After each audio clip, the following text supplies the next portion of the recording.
In this video, we will understand the fundamentals of convection. As you know about the modes of heat transfer, it has two modes basically. One is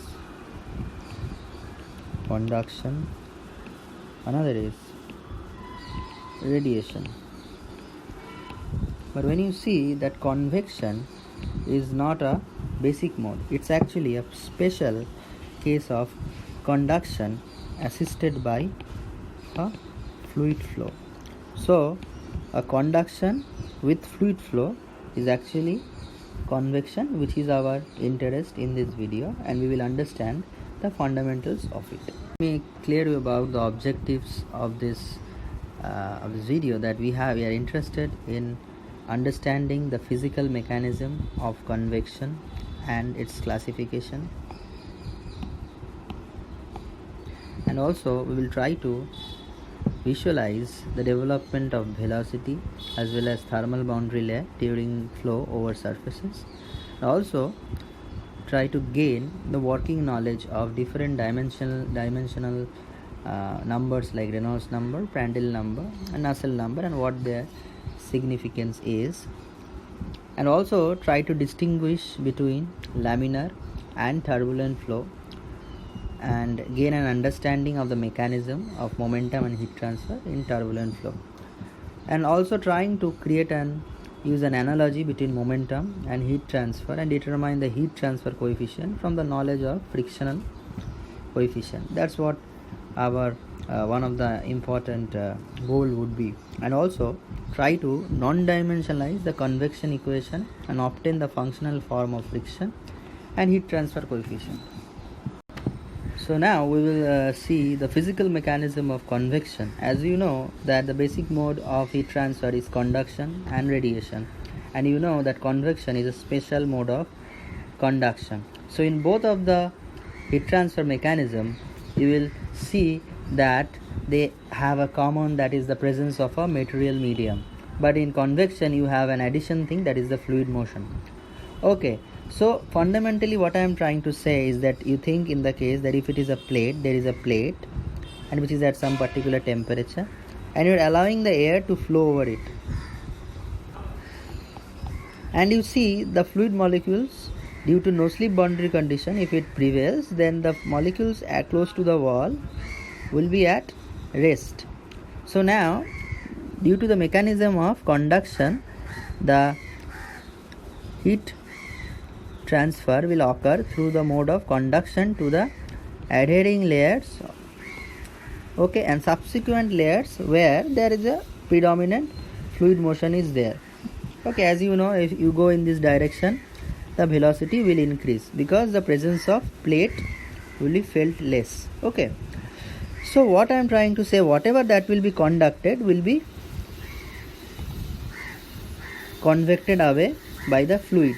So along with conduction there is a fluid motion, that is actually a benchmark for a convection. Now this convection can be of different types. If this convection happens due to this fluid motion, if it caused by an external agency like a blower or a fan, then definitely what is called a forced convection.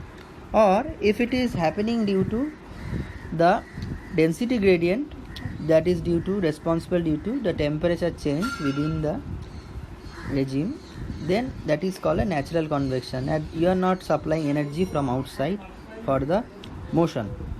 On the other hand, you can also think conduction as a limiting case of convection where the fluid is quiescent.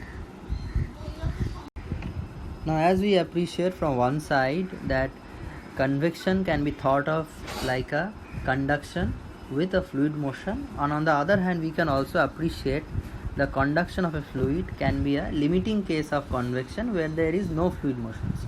So we can think from both hands. Okay, in the subsequent parts we will be looking at a Nusselt number, and we will also see how it can be the measure of the convection efficiency.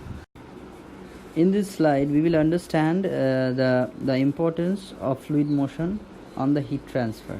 Okay, To understand that, we investigate a case, that means flow which is happening between the two flat plate.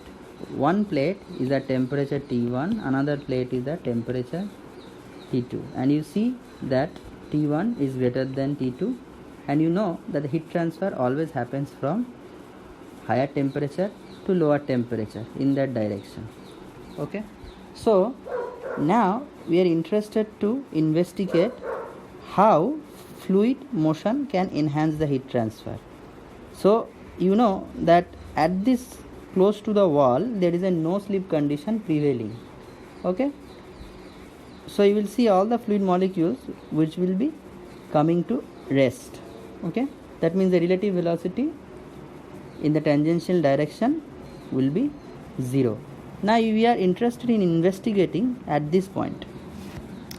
So to appreciate that, let's think of a typical scenario where you have a flat plate which is at temperature Ts, and the ambient temperature, the fluid which is flowing having a temperature lower than Ts, so heat transfer is happening in this direction.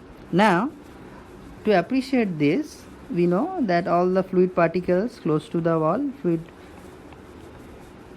fluid layer which is close to the wall is basically at rest. Now the mode of transfer of heat energy that is dominating here is conduction. Okay, but as you move away from the wall, you know there is a velocity gradient, there is a velocity variation. Okay, and the velocity is increasing. So what happens, suppose let's think of a scenario that we have 100 units of heat energy. Okay, now at the beginning, due to conduction, to the first layer you give 100 units.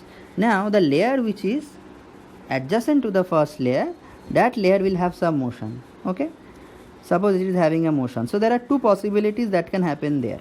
Okay, one, some amount will be advected by the fluid and some amount will be conducted to the further layer. Suppose I tell that the amount that will be advected will be x, so the remaining amount is 100 minus x, that will be conducted to the next layer. And when it reaches the next layer, there are again the two possibilities, like some amount will be advected, because you know as you go further the velocity will increase, so the amount will be advected is y, and the amount that will be conducted to the further layer will be 100 minus x minus y.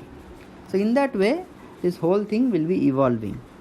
So this is the fundamental mechanism by which actually convection works. That means you can see the conduction which is assisted by the fluid flow. Okay, so the important thing that we are really emphasizing, that by increasing the fluid velocity, the rate of heat transfer increases. Okay, that means you can typically see that if the velocity increases, then the amount of heat that will be advected away will also be increasing. So definitely we can appreciate that higher the velocity of the fluid, higher will be the rate of heat transfer. Convective heat transfer strongly depends on fluid properties like dynamic viscosity, thermal conductivity, density, specific heat, as well as fluid velocity. And we will try to see those when we will in details go into the force convective heat transfer. And it also depends on the geometry and roughness of the solid surface, in addition to the type of flow, whether the flow is much more ordered or maybe the flow is chaotic. You can typically see that is what in a turbulent flow, and this is what you see in a laminar flow. Now by Newton's law of cooling, we can find out the rate of heat convection. So this is the flux, this is the heat transfer, rate of heat transfer. So suppose we have a plate which is at temperature Ts and a fluid which is flowing and having a temperature of T infinity. the heat transfer that will be by convection will be the heat transfer coefficient and the area over which the heat transfer is happening and the temperature difference between Ts and T infinity. Okay, now if Q dot by QA, that is the flux, that will be Q dot. Okay, so H is the convective heat transfer and this is its unit. AS is the heat transfer area, that is this, and temperature is the temperature of the surface, Ts is the temperature of the surface, and T infinity is the temperature of the fluid sufficiently far away from the surface. Now for this time being, we will define, as we know that H is actually a very complex thing. It depends on the fluid flow. Depending on whether the flow is laminar, whether it's turbulent, it will actually it will guide us that what actually this H will be. So that is a big question to us that we will learn in the subsequent lectures. But for this time being, we can define the heat transfer as the rate of heat transfer between a solid surface and the fluid surface per unit surface area per unit temperature difference. Like you can typically see as H as Q by A Ts minus T infinity. We can typically say from this, for unit conditions we are trying to define the convective heat transfer coefficients.